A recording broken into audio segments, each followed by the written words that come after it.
Coucou les rêveurs, j'espère que vous allez bien. Ce matin, j'ai décidé de faire une méditation et mon objectif était de me connecter aux annales akashiques. Mais avant, je vais vous expliquer qu'est-ce que c'est les annales akashiques selon la définition qu'on en donne et divers vidéos YouTube que j'ai pu visionner.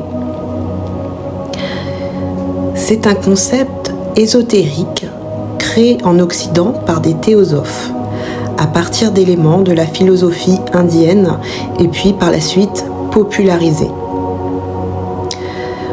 Ce que c'est une mémoire de l'âme, un lieu spirituel où sont enregistrées les archives de la vie antérieure, passé, présent, futur, actions qu'on a pu faire, bien, mal. On dit que c'est une mémoire de l'univers.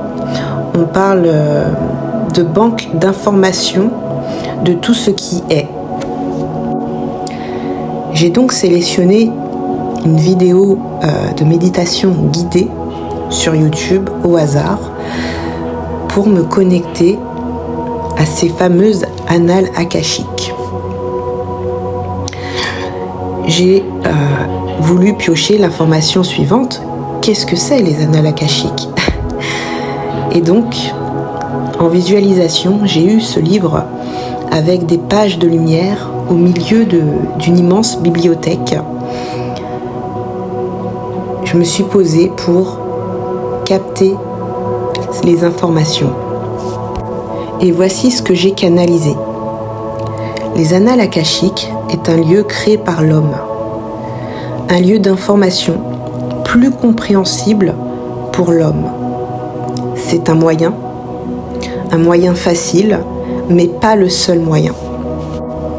Il est juste plus parlant pour beaucoup d'entre nous et plus accessible spirituellement.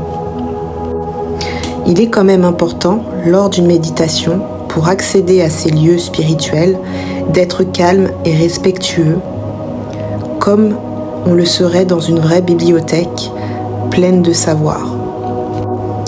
Comme une bibliothèque, on a accès à énormément d'informations, d'idées créatives. On peut accéder à la signification de certains rêves, à nos vies antérieures, futures, passé, présent, message du jour, enseignement du jour, et des informations sur les autres, d'autres âmes.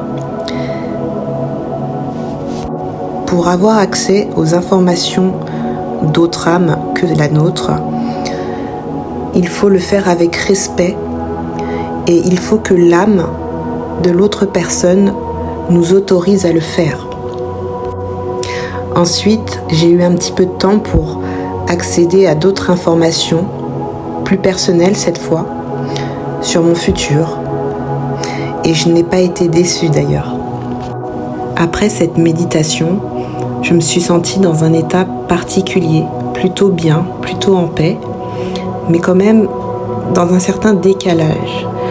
Je songe reproduire cette expérience plus tard, quand j'en ressentirai le besoin. J'espère que ça vous a éclairé sur le sujet. On se retrouve bientôt pour une prochaine vidéo et merci d'avoir écouté cette vidéo jusqu'au bout.